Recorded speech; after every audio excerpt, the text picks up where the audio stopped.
모두의 숨소리마저 무겁게 가라앉은 고급 한정식집의 별실이었습니다. 방 안의 공기는 마치 잘 벼린 칼날처럼 날카로웠고 그 칼날은 곧 누구의 심장이라도 벨듯 서슬 퍼런 기운을 내뿜고 있었지요.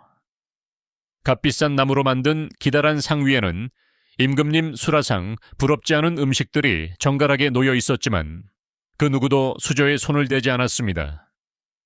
마치 아름답게 차려진 제사상처럼 음식들은 차갑게 식어가고 있었습니다. 그 상의 가장 윗자리에 저는 꼿꼿한 자세로 앉아 있었습니다. 제 이름은 김혜숙입니다.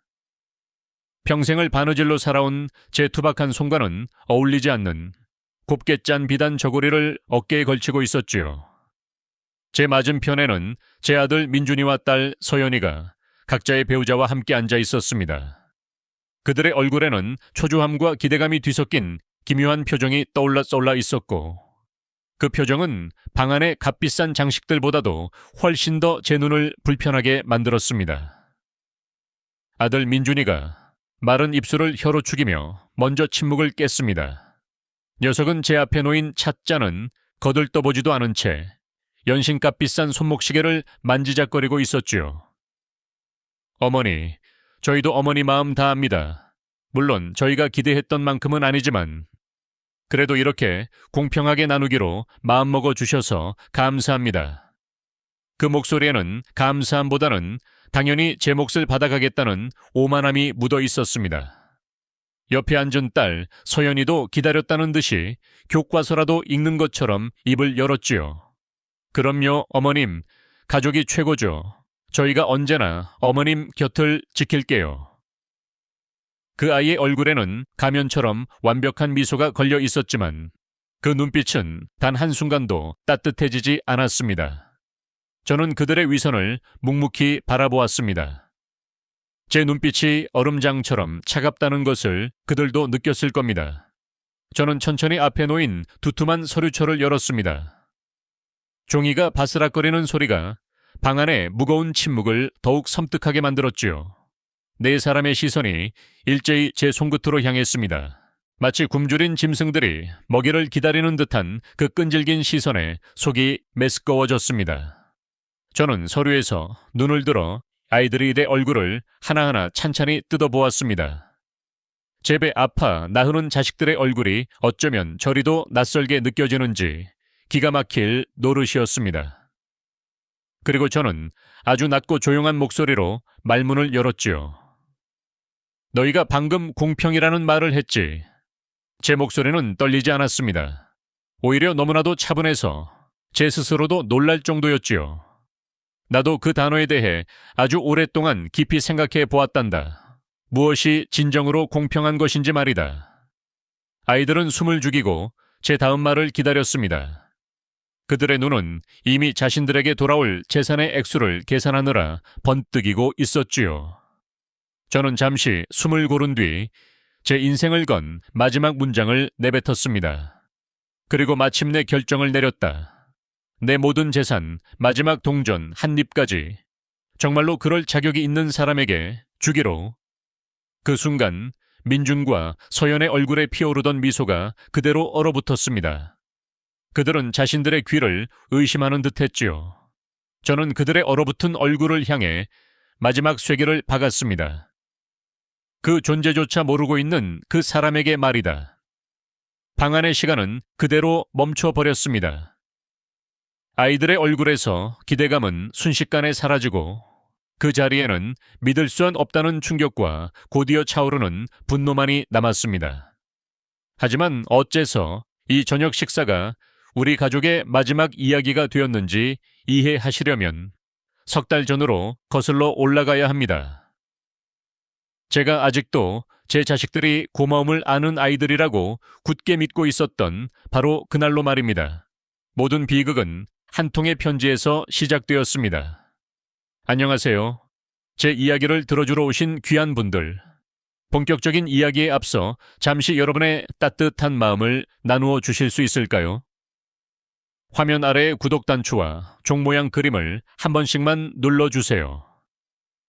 여러분의 작은 손길 하나하나가 제게는 큰 힘이 된답니다. 그리고 댓글로 어느 고장에서 제 이야기를 듣고 계신지 남겨주시면 참 좋겠습니다. 서울에서, 부산에서, 혹은 아주 먼 타국에서라도 좋습니다. 여러분이 계신 곳을 알게 되면 제 이야기가 외롭지 않게 멀리 퍼져나가는 것 같아 마음이 따뜻해질 겁니다. 제 이름은 앞서 말씀드린 대로 김혜숙입니다. 제 손을 보시면 아시겠지만 저는 평생 옷 찢는 일을 하며 살아온 사람입니다. 제 손마디는 바늘에 찔리고 다리미에 대인 자국으로 울퉁불퉁하고 손톱 밑에는 늘 실밥이 끼어 있었지요. 남편은 참으로 똑똑하고 마음이 깊은 사람이었습니다. 세상을 이롭게 할 기계를 만드는 재주가 있었지만 세상이 그 사람의 재주를 알아주기 전에 너무 일찍 제 곁을 떠나고 말았지요. 남편이 남기고 간 것은 낡은 설계도 몇 묶음과 어린 두 자식뿐이었습니다. 저는 그 후로 밤낮 없이 재봉틀을 돌렸습니다. 캄캄한 새벽, 모두가 잠든 시간에 일어나 원단을 자르고 밤늦도록 등불 아래서 바느질을 했지요. 아들 민준이와 딸 서연이에게만큼은 남부럽지 않은 옷을 입히고 좋은 것을 먹이고 최고의 교육을 시켜주고 싶었습니다. 제 등은 재봉틀 앞에서 굽어갔고 눈은 침침해졌지만 아이들이 커가는 모습을 보는 것만으로도 세상 모든 시름을 잊을 수 있었습니다. 그렇게 수십 년의 세월이 흐른 어느 날 아침이었습니다. 여느 때와 같이 이른 아침을 먹고 창가에 앉아 있는데 우체부가 두툼한 편지 한 통을 건네주더군요. 보낸 곳은 아주 먼 독일이라는 나라였습니다. 낯선 글씨가 가득한 편지 봉투를 뜯는 제 손이 가늘게 떨렸습니다. 편지 내용은 이러했습니다. 오래전 세상을 떠난 제 남편이 남긴 낡은 설계도 중 하나가 에너지를 절약하는 아주 중요한 기술이었고 독일의 한 큰 회사에서 그 기술을 사들이고 싶다는 것이었습니다. 그리고 그 아래에는 제 평생 만져본 적도 상상해본 적도 없는 액수가 적혀 있었습니다. 무려 40억 원. 저는 그 숫자를 몇 번이고 다시 읽었습니다. 하나, 둘, 셋. 눈을 비비고 다시 보아도 결과는 같았습니다. 순간 다리에 힘이 풀려 그 자리에 주저앉고 말았습니다. 제 뺨 위로 뜨거운 눈물이 하염없이 흘러내렸습니다. 그것은 슬픔의 눈물이 아니었습니다. 평생의 고생을 한순간에 보상받는 듯한 벅찬 기쁨과 안도의 눈물이었죠.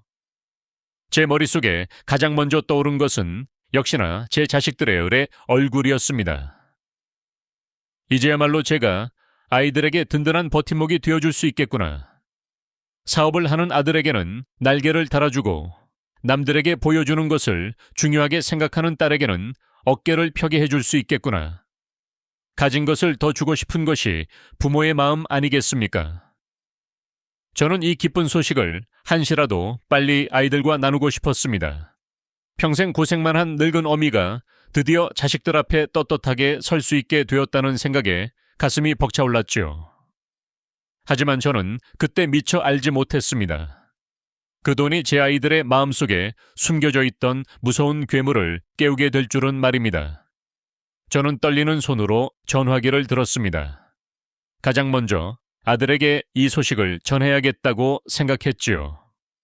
그 아이의 기뻐하는 목소리를 듣고 싶었습니다. 하지만 수화기 너머로 들려온 것은 제 기대와는 전혀 다른 차가운 동전 소리뿐이었습니다. 저는 흥분으로 가쁜 숨을 몰아쉬며 아들 민준이에게 전화를 걸었습니다. 수화기 너머로 들려오는 아들의 목소리는 언제나처럼 바쁘고 사무적이었습니다. 어머니, 무슨 일이세요? 저 지금 중요한 회의 들어가는 길이어서요. 저는 아들의 퉁명스러운 말투는 애써 무시한 채 떨리는 목소리로 편지 이야기를 꺼냈습니다. 민준아, 엄마 말 좀 들어보렴. 정말 믿을 순 없는 일이 생겼어. 내 아버지가 남긴 설계도 말이다. 제 이야기가 채 끝나기도 전에 아들은 제 말을 싹둑 잘랐습니다. 그의 목소리에는 제 감정에 대한 관심은 눈꼽만큼도 없었고 오직 돈의 액수에 대한 호기심만이 가득했지요. 그래서 얼마라고요? 핵심만 간단히 말씀해 주세요. 저는 잠시 말문이 막혔지만 이내 40억 원이라는 액수를 말해 주었습니다. 그러자 수화기 너머의 분위기가 순식간에 바뀌었습니다. 아들은 방금 전까지의 귀찮음은 온데간데 없이 갑자기 흥분한 목소리로 말을 쏟아내기 시작했습니다. 어머니, 절대 서두르시면 안 됩니다. 돈은 그냥 두면 썩는 물과 같아요. 계속 흘려보내야 합니다. 제가 지금 새로 시작하는 사업이 있는데 거기에 투자하시면 1년 안에 2배, 아니 3배로 불려드릴 수 있습니다. 아들의 목소리에는 늙은 어머니를 향한 기쁨이나 위로가 아닌 오직 자신의 사업 계획만이 가득했습니다. 어안이 벙벙한 채로 전화를 끊고 저는 곧바로 딸 서연이에게 전화를 걸었습니다. 딸아이는 늘 자신을 어려운 사람을 돕는 일에 평생을 바친 사람처럼 포장하곤 했지요.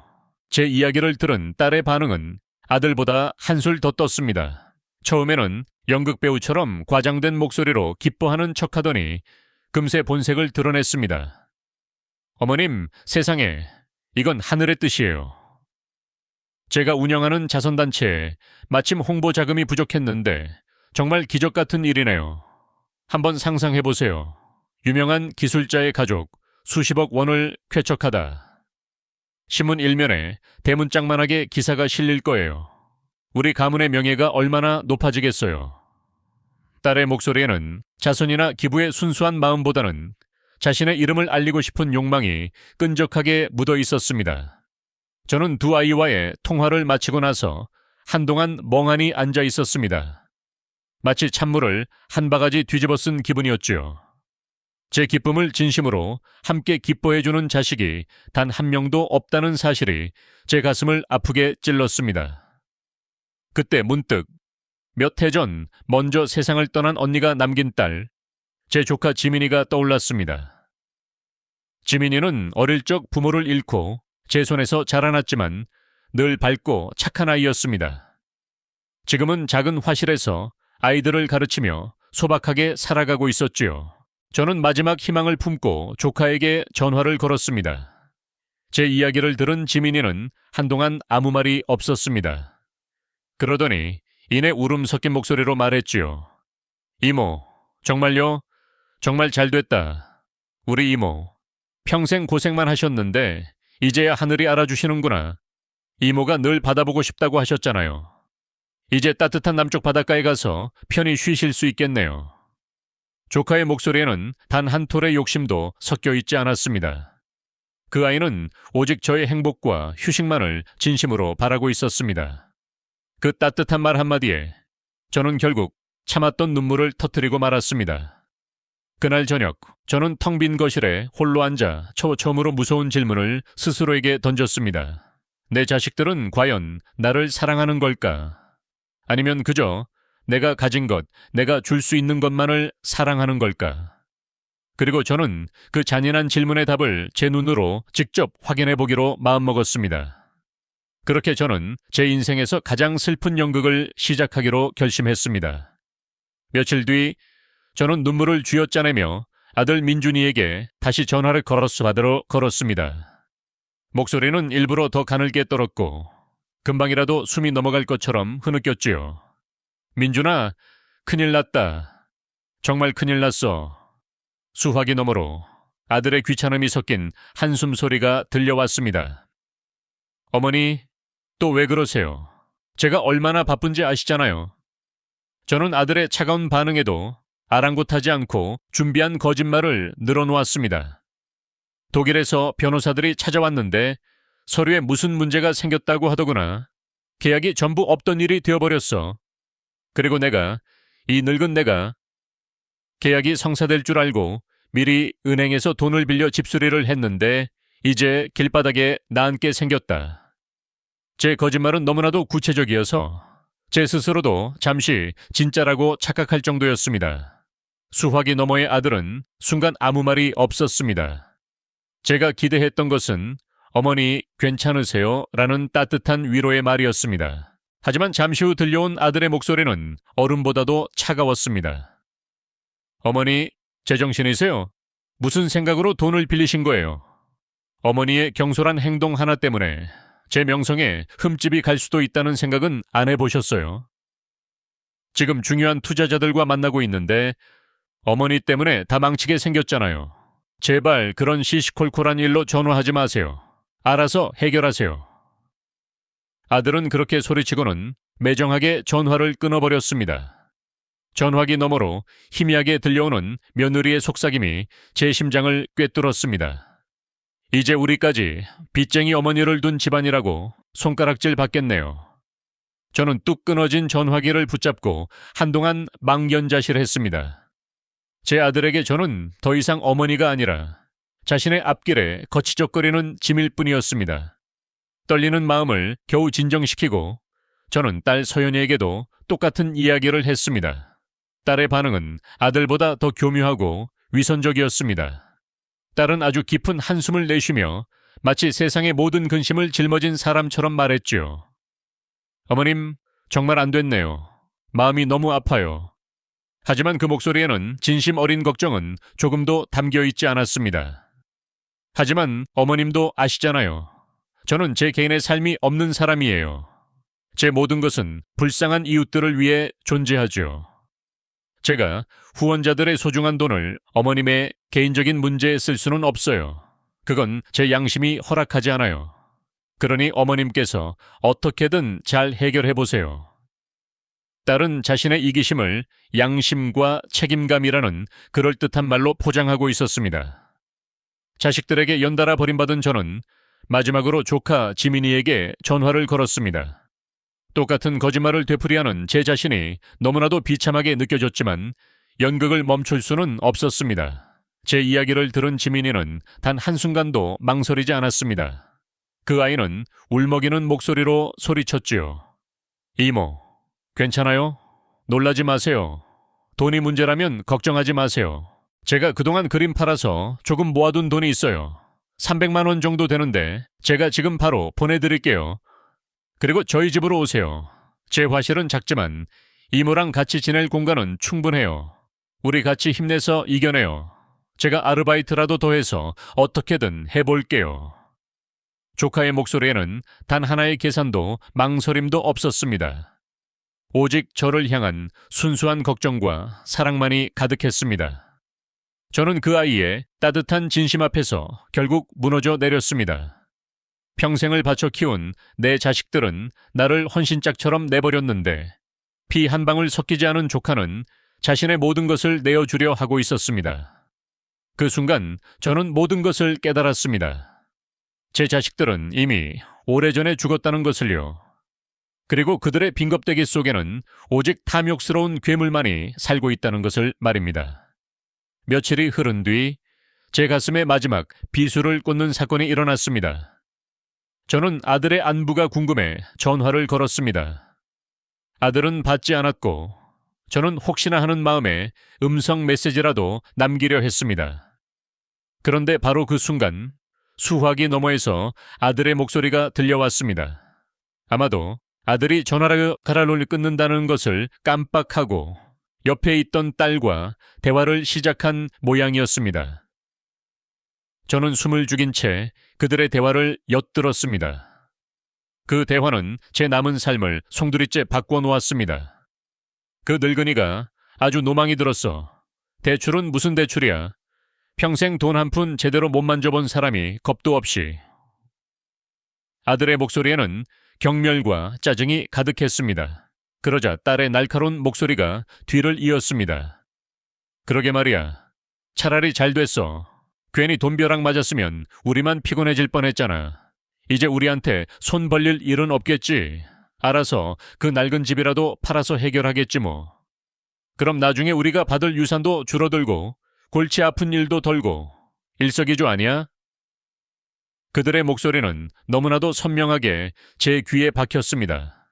마치 제 심장에 직접 대고 속삭이는 악마의 목소리 같았죠. 저는 조용히 전화기를 내려놓았습니다. 제 얼굴에서는 눈물조차 흐르지 않았습니다. 슬픔이 너무 깊으면 오히려 눈물이 나지 않는다는 말을 그때 처음으로 실감했습니다. 대신 제 안에서는 차가운 분노가 용암처럼 들끓기 시작했습니다. 평생을 바쳐 키운 자식들이 저를 그 늙은이라 칭하며 제 불행을 다행으로 여기고 심지어 제가 죽은 뒤에 받을 유산까지 계산하고 있었습니다. 그 순간 제 마음속에서 무언가가 툭 하고 끊어졌습니다. 자식에 대한 마지막 미련과 사랑이었습니다. 저는 더 이상 슬퍼하는 피해자가 되기를 거부하기로 했습니다. 대신 그들에게 가장 혹독한 대가를 치르게 해줄 심판자가 되기로 결심했습니다. 저는 자리에서 일어나 가장 깊은 장롱 서랍을 열었습니다.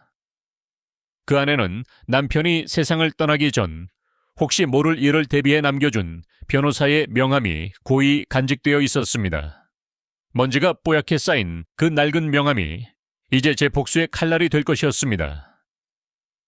다음 날 저는 그 변호사를 찾아갔습니다. 수십 년 만에 만난 변호사는 백발이 성성했지만 눈빛만은 예전처럼 형형했습니다. 저는 제게 일어난 모든 일을 담담하게 털어놓았습니다. 제 이야기를 듣는 내내 변호사는 아무 말 없이 고개만 끄덕였습니다. 제 이야기가 끝나자 그는 깊은 한숨을 내쉬며 말했지요. 참으로 안타까운 일이군요. 하지만 모든 것은 법의 테두리 안에서 아주 깔끔하고 확실하게 처리해야 합니다. 저는 변호사에게 제 뜻을 분명히 밝혔습니다. 제 모든 재산을 조카 지민이에게 물려주고 싶습니다. 그리고 제 자식들에게는 그들이 평생 잊지 못할 마지막 무대를 선물해주고 싶습니다. 그들은 화려한 쇼를 좋아하니 제 인생의 마지막 쇼를 멋지게 연출해 주십시오. 변호사는 제 눈빛에서 흔들림 없는 결심을 읽었는지 말없이 고개를 끄덕였습니다. 그날 이후 모든 것은 일사천리로 진행되었습니다. 저는 먼저 조카에게 빌렸던 돈의 이자까지 두둑하게 쳐서 돌려주며 문제가 잘 해결되었다는 짧은 거짓말을 했습니다. 그리고 제 인생의 마지막 연극, 그 화려한 막을 올릴 준비를 시작했습니다. 가엾고 불쌍한 늙은 어미의 가면은 벗어 던졌습니다. 이제는 자비로운 재산가의 가면을 쓰고 제 탐욕스러운 자식들을 마지막 만찬에 초대할 시간이었습니다. 모든 준비가 끝난 뒤 저는 제 인생 최고의 연기를 펼치기 시작했습니다. 저는 목소리에 한껏 기쁨을 담아 아이들에게 차례로 전화를 걸었습니다. 마치 방금이라도 세상을 다 얻은 사람처럼 저는 들뜬 목소리로 말했지요. 얘들아, 정말 기적이 일어났단다. 독일 회사에서 내 사정을 딱하게 여겼는지 계약 파기에 대한 위로금조로 돈을 조금 보내주었어. 큰 돈은 아니지만 그래도 1억 원이나 된단다. 이 모든 게 너희가 옆에서 걱정해준 덕분이야. 그러니 이 기쁜 날 우리 다 같이 모여서 맛있는 저녁이라도 먹자꾸나. 이 어미가 너희에게 작은 선물이라도 나누어 주고 싶구나. 제 목소리는 꿀처럼 달콤했고 그 달콤함 속에는 치명적인 독이 숨겨져 있었습니다. 제 전화 한 통에 아이들의 태도는 하늘과 땅 차이로 바뀌었습니다. 불과 며칠 전까지만 해도 제 전화를 피하고 귀찮아하던 아이들이 갑자기 세상에서 가장 효심 깊은 자식이라도 된 것처럼 돌변했습니다. 아들 민준이는 당장이라도 달려올 것처럼 호들갑을 떨었습니다. 어머니, 제가 얼마나 걱정했는지 아세요? 어머니를 도와드릴 변호사를 수소문하느라 며칠 밤낮을 잠도 못 잤습니다. 역시 하늘은 어머니 편이시네요. 딸 서연이는 한술 더 떴습니다. 어머님, 제 기도가 하늘에 닿았나 봐요. 제가 매일 새벽마다 어머님을 위해 얼마나 간절히 기도했는지 몰라요. 역시 우리 어머님은 복도 많으세요. 그들의 목소리에는 기름칠이라도 한 듯 가증스러운 아첨이 줄줄 흘러넘쳤습니다. 그날 이후 제 전화기는 쉴 틈이 없었습니다. 하루에도 몇 번씩 안부를 묻는 전화가 걸려왔고 집 문 앞에는 이유를 알 수 없는 꽃바구니와 과일 상자가 쌓여갔습니다. 그들의 갑작스러운 친절이 역겨웠지만 저는 아무것도 모르는 순진한 늙은이처럼 그들의 연기를 묵묵히 받아주었습니다. 마지막 만찬을 준비하는 아이들의 모습은 그야말로 가관이었습니다. 저는 우연을 가장하여 그들의 통화를 엿듣기도 했습니다. 며느리는 남편인 민준이에게 어떤 옷을 입고 가야 할지 물으며 이렇게 말했습니다. 여보, 그래도 돈 받는 자리인데 너무 초라하게 보이면 안 되겠죠. 새로 산 양장이라도 입고 가야겠어요. 딸 서연이는 남편과 함께 어떻게 하면 어머니의 돈을 조금이라도 더 받아낼 수 있을지 작전을 짜고 있었습니다. 우리 아이들 교육비가 얼마나 많이 드는지, 그리고 내 자선 사업이 얼마나 중요한 일인지 계속해서 이야기해야 해. 어머니 마음을 약하게 만들어야 한다고. 그들의 대화를 들으며 저는 텅 빈 웃음을 지었습니다. 그들은 이미 제 돈을 자신들의 몫으로 정해놓고 그것을 어떻게 나눌지만을 고민하고 있었습니다. 저는 그들의 탐욕스러운 연극을 조용히 지켜보았습니다. 그리고 만찬에 조카 지민이도 초대했습니다. 그 아이에게는 그동안 마음고생 많았으니 이모가 맛있는 밥 한 끼 사주고 싶구나 라고 말했지요. 지민이는 끝까지 부담스럽다며 사양했지만 제 간곡한 부탁에 마지못해 약속 장소에 나오겠다고 했습니다. 순수하고 착한 그 아이의 존재가 제 자식들의 추악함을 더욱 선명하게 비춰줄 것이라 믿었습니다. 드디어 약속한 날이 되었습니다. 저는 옷장 가장 깊숙한 곳에 넣어두었던 남편이 살아생전 마지막으로 선물해준 고운 한복을 꺼내 입었습니다. 그리고 작은 손가방 안에는 제 복수의 마지막 무기가 될 작은 녹음기 하나를 조심스럽게 챙겨 넣었습니다. 거울 앞에 선 제 모습은 더 이상 슬픔에 잠긴 늙은이가 아니었습니다. 모든 것을 알고 있지만 아무것도 모르는 척 미소 짓는 냉정한 심판관의 모습이었습니다. 이제 화려한 연극의 마지막 막이 오르고 배우들이 무대 위로 등장할 시간이었습니다. 그렇게 우리는 이야기의 처이여옴, 바로 그 한정식집의 별실에 다시 모였습니다. 아이들은 이미 자신들의 머릿속에서 1억 원이라는 돈을 모두 나누어 가진 듯 흡족한 표정으로 저를 바라보고 있었습니다. 아들은 새로 시작할 사업 이야기를, 딸은 곧 있을 자선 행사에 대해 떠들어대며 저의 환심을 사려고 애썼습니다. 저는 그들의 재롱을 말없이 지켜보다가 마침내 때가 되었음을 직감했습니다. 저는 조용히 손가방에서 작은 녹음기를 꺼내 상 위에 올려놓았습니다. 그리고 녹음기의 재생 단추를 눌렀습니다. 방 안의 시끄러운 대화 소리가 멎고 대신 녹음기에서 흘러나오는 차가운 목소리가 그 자리를 채웠습니다. 그 늙은이가 아주 노망이 들었어. 아들의 목소리였습니다. 알아서 그 낡은 집이라도 팔아서 해결하겠지 뭐.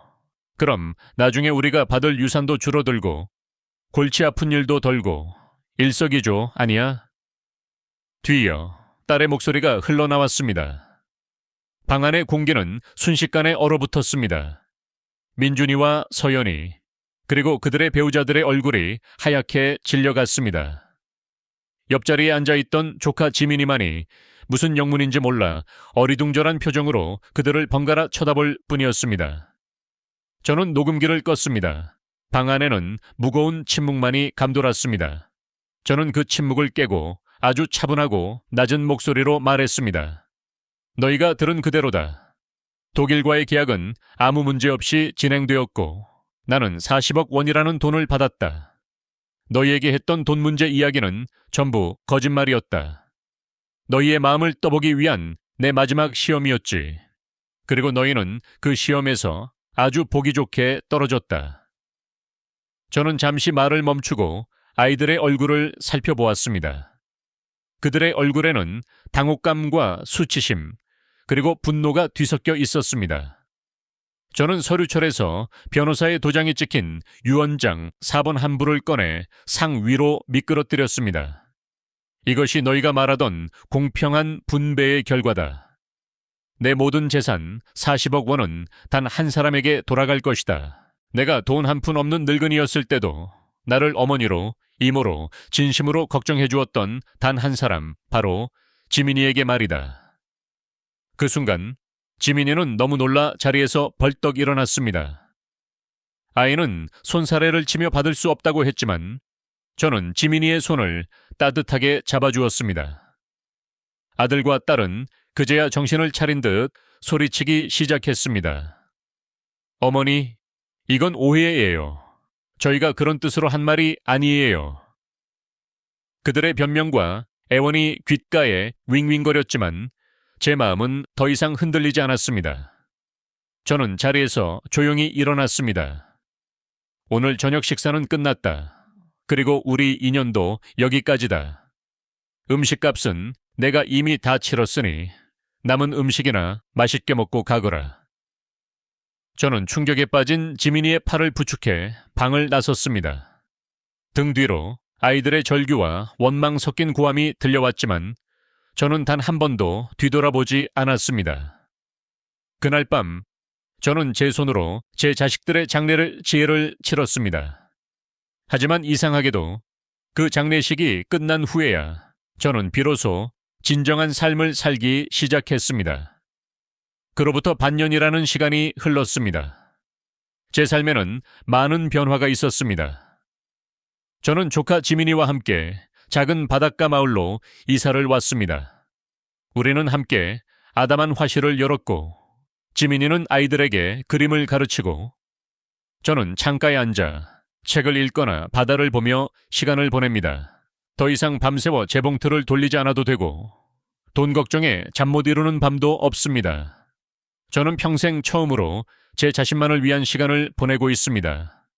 동네 어르신들과 함께 서예를 배우기 시작했고 주말이면 지민이와 함께 인근의 작은 산들을 오르기도 합니다. 제 얼굴에 깊은 주름은 여전하지만 그늘졌던 제 표정은 사라지고 그 자리에 편안한 미소가 자리 잡았습니다. 저는 아이들을 잃었지만 대신 진정한 딸을 얻었습니다. 낡고 해진 과거를 잘라냈지만 대신 희망찬 미래를 얻었습니다. 때로는 낡은 옷을 과감히 버려야만 새 옷을 입을 수 있는 것처럼 인생도 마찬가지라는 것을 깨달았습니다. 제 이야기가 여러분의 마음에 작은 울림을 주었기를 바랍니다. 혹시 제 이야기에 공감하셨다면 화면 아래의 구독과 좋아요, 단추를 한 번씩 눌러주세요. 여러분의 따뜻한 응원이 앞으로 제게 큰 힘이 될 겁니다. 부디 여러분의 삶은 언제나 진실한 사랑과 따뜻한